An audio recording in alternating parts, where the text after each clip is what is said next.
Shifting na kami dito sa trabaho mga te. Morning at afternoon. Yung nauna sa umaga, siya yung mauunang tatanggap ng customer. Yung nakasulat sa whiteboard, si James yung nauna, ako yung pangalawa, tapos si Junice yung pangatlo. 10 a.m. sa umaga, yung morning shift, matatapos siya ng 12 midnight. Tapos, yung sa afternoon is 1 p.m., matatapos sila ng 3 to 4 a.m. Kapag abroad lang, nag-i-English na si Albert. Yan ka na naman te.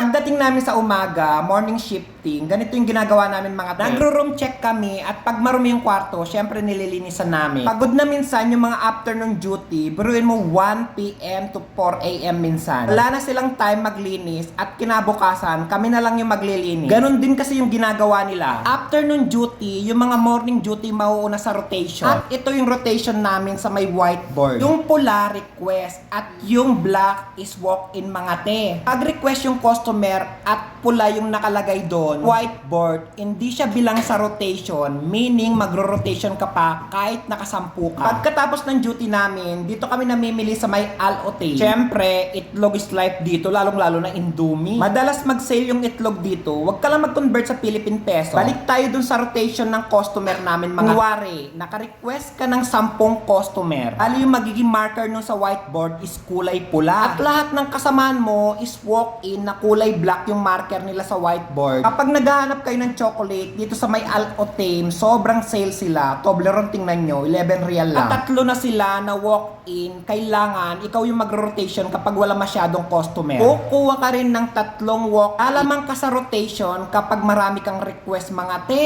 Pag wala kang request, magpapantay-pantay kayo sa rotation kapag walk-in lahat ng customer. Ang mga nagme-message sa akin kung magkano yung basic salary namin dito sa company, 2,000 real yung basic salary ko dito mga te. Nag-start ako sa 1,500 tapos 1,700 real. Nawa nilang 2,000 real kasi nga nilipat ako dito sa may Al-Qasim. Dati ako sa Riyadh. 2025 pa yung mga expiration ng mga chocolate sa may Al-Otem. Ano nga ba yung purpose ng whiteboard namin mga te? Nag-restock na rin ako ng ice cream ko dito sa accommodation namin kasi masyado na mainit ngayon.